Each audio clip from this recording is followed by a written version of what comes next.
Let me tell you something that nobody in Washington wants you to know. While you've been scrolling through your phone worrying about gas prices and grocery bills, there's a tectonic shift happening right now in the American trucking industry that's about to change everything about how much you pay for literally everything you own. And I mean everything. 600,000 truck drivers gone, vanished from the American economy. That's not a typo. That's not some far off prediction. That's what's coming, and it's going to make the supply chain crisis during COVID look like a minor inconvenience at your local Walmart. Here's what they're not telling you on the evening news. Since March 2022, the trucking industry has been stuck in what insiders are calling the Great Freight Recession, the longest downturn in trucking history. Freight volumes are down 18% year over year. Small carriers are drowning. Brokers are operating on razor-thin margins. Drivers who bought trucks during the pandemic boom are now underwater on their loans, watching their businesses collapse in slow motion. But here's where it gets interesting. Here's where the political dimension kicks in that makes this story so explosive. You see, there's a dirty little secret that nobody in the trucking industry wanted to talk about for years.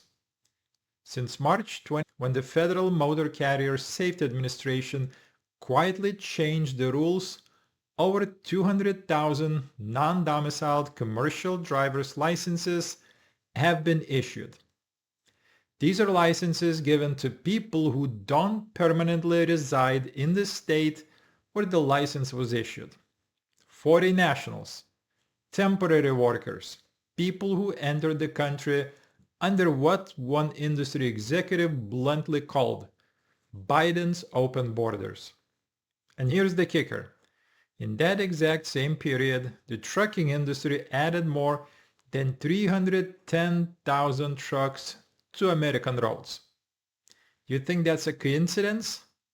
While American-born drivers were struggling to make ends meet, while family-owned trucking companies were going bankrupt left and right, there was this massive influx of new capacity flooding the market. New drivers who could undercut everyone else on price because, as one trucking BP put it, they don't have social security numbers and they're probably not filing taxes. So if you're not paying for all your bills, of course you can do it cheaper. Of course you can keep on trucking. Now, before anyone gets the wrong idea, this is not about being anti-immigrant.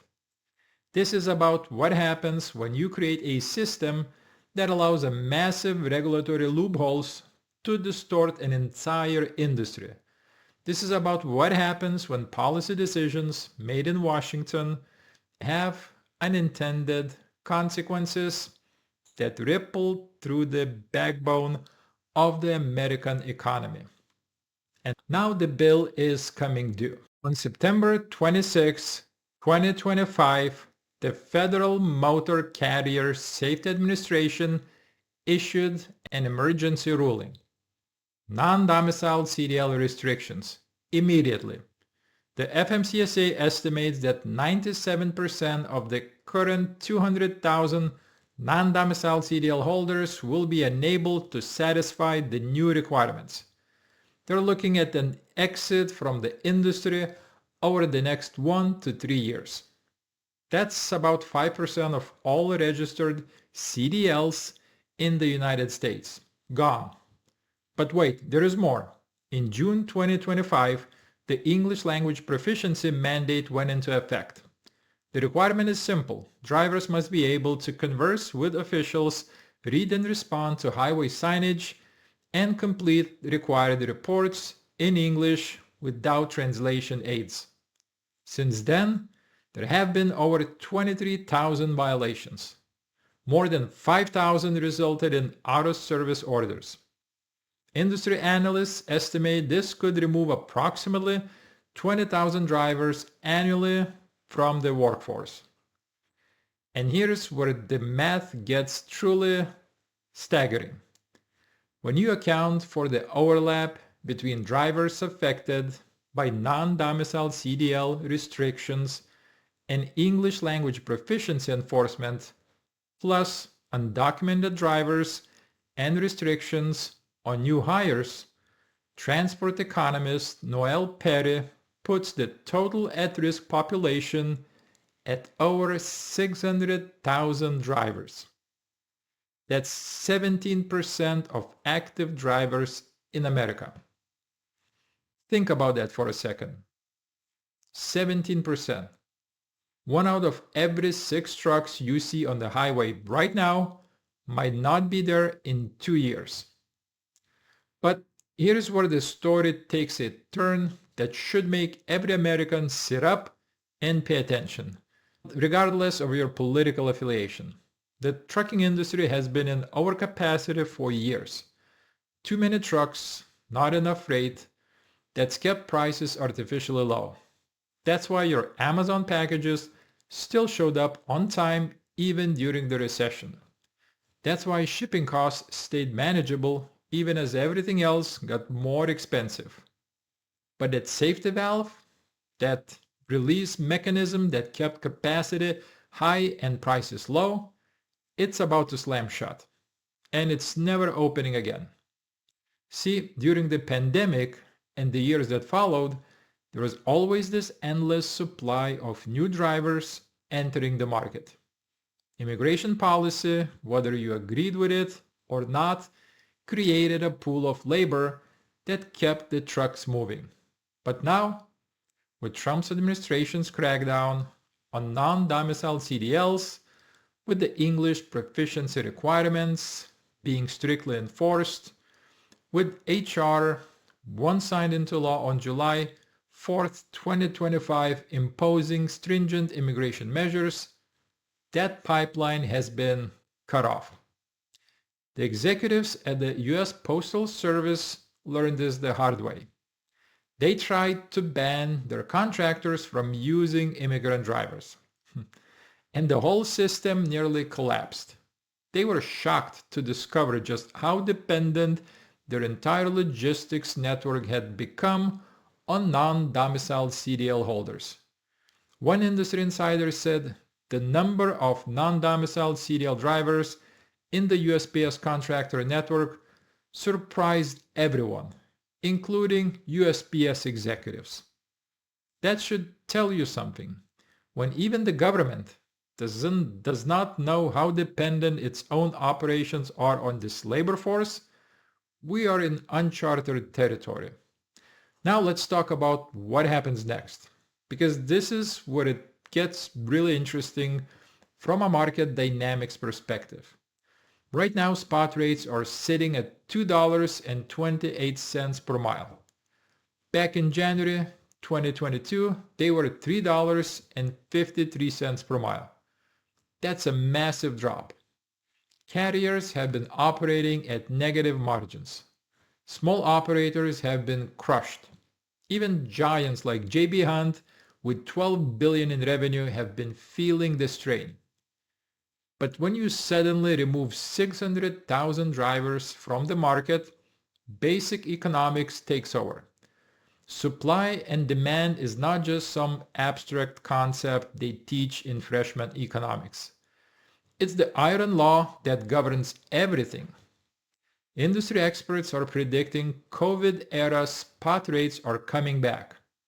We're talking about a massive capacity crunch that could push rates to levels we haven't seen since the supply chain chaos of 2020.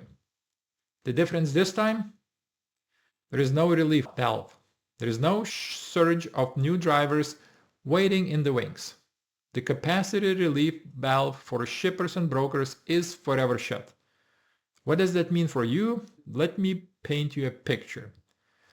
Everything you buy, everything you consume, from the food in your grocery store, to the clothes on your back, to the phone in your hand, it all moves on a truck at some point. When trucking capacity gets tight, when carriers have pricing power again, those costs get passed down the chain to the wholesalers, to the retailers, to you. We're potentially looking at a situation where finding available trucking capacity becomes nearly impossible, where shippers and freight brokers are forced to pay premium rates just to move their goods, where cross-border routes and high-demand corridors see rates approaching COVID-era extremes. And here's the political angle that makes this so fascinating. This is a direct result of policy choices. The Trump administration's immigration crackdown, which many Americans support for various reasons, is about to collide head-on with the reality of supply chain economics. You can't have it both ways. You can't dramatically reduce the labor pool in a critical industry and expect prices to stay the same. Now, some people will say this is a good thing, that American truck drivers deserve higher pay, that carriers should be forced to offer better wages and benefits to attract qualified drivers from a diminishing pool of eligible candidates. And you know what? They're not wrong. The trucking industry has had a retention crisis for years. The average age of truck drivers is 46. The industry needs to hire 1.2 million new drivers in the next decade just to account for the aging workforce. Maybe this capacity crunch is exactly what's needed to force the industry to reform itself. To pay drivers what they're actually worth.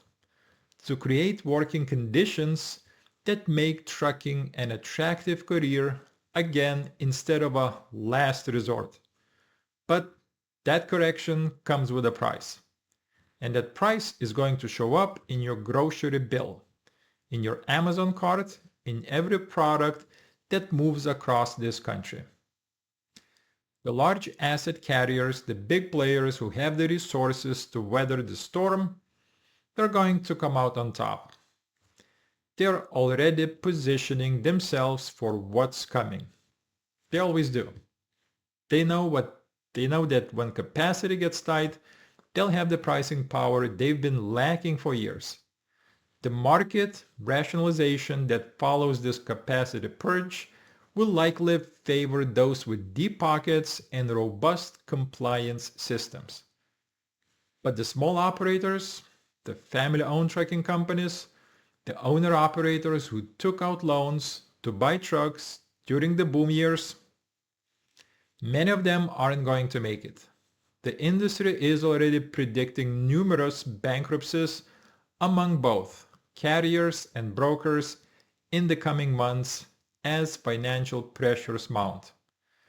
And here's the brutal reality that nobody wants to say out loud. The fraud situation is out of control. Fraudsters have figured out how to reverse engineer highways and RMIS fraud detection systems. Brokers are terrified of getting stung, so they're rejecting even legitimate carriers who get flagged with false positives. Any carrier that gets caught up in these fraud mitigation systems can find themselves locked out of participating in brokerage freight. In this environment, that's a death sentence. Meanwhile, there are operators out there gaming the system. One comment from a Canadian trucking forum laid it bare. Companies that don't pay for fuel or insurance, that cycle through fuel cards until they stop working, that run for years on unpaid debt before walking away and starting over. When you don't pay your fuel, insurance, repairs, equipment, or labor, you can make an awful lot of money in this industry in a very short period of time. And when the jig is up, these operators simply exit, leaving nothing but carnage, chaos, death, and despair in their wake. This is the dark underbelly of an industry in crisis. This is what happens when the system breaks down, But here's where it gets even more interesting. Some analysts are saying the Great Freight Recession officially ended in the fall of 2024, that we've already hit bottom, that capacity has either held flat or actually come down, that utilization rates in the for-hire segment are starting to climb, that we're entering a period of market rebalancing. If that's true, if freight volumes start to pop, if demand starts to recover just as this capacity purge kicks into high gear, we could be looking at one of the best freight markets that carriers have seen in years. The industry could emerge stronger and more stable. Drivers could finally see the pay and respect they deserve. The system could reset itself according to traditional supply and demand principles instead of being distorted by regulatory loopholes. But that's a big if. And the road to get there is going to be challenging, to put it mildly. There are a lot of other factors at play. President Trump's tariff agenda, which could increase domestic manufacturing and create more demand for trucking. The growth of automation and driverless technology, which could eventually change the entire equation. The insurance cost crisis with premiums up 6% year over year, creating another financial pressure point for carriers already operating on thin margins. And then there's the broader economic question. If tariffs reduce trade volumes, if consumer demand stays weak, if we slide into a recession, then this capacity purge could happen in an environment where there is still not enough freight to go around. That's a nightmare scenario where carriers go bankrupt not because there's too much competition, but because there's simply no business to be had. Look, here's the bottom line. We are witnessing something unprecedented in American trucking. A perfect storm of regulatory change, market dynamics, and political policy that's about to reshape an industry that quite literally keeps this country running. The largest capacity purge in history is coming. 600,000 drivers could be eliminated from the market.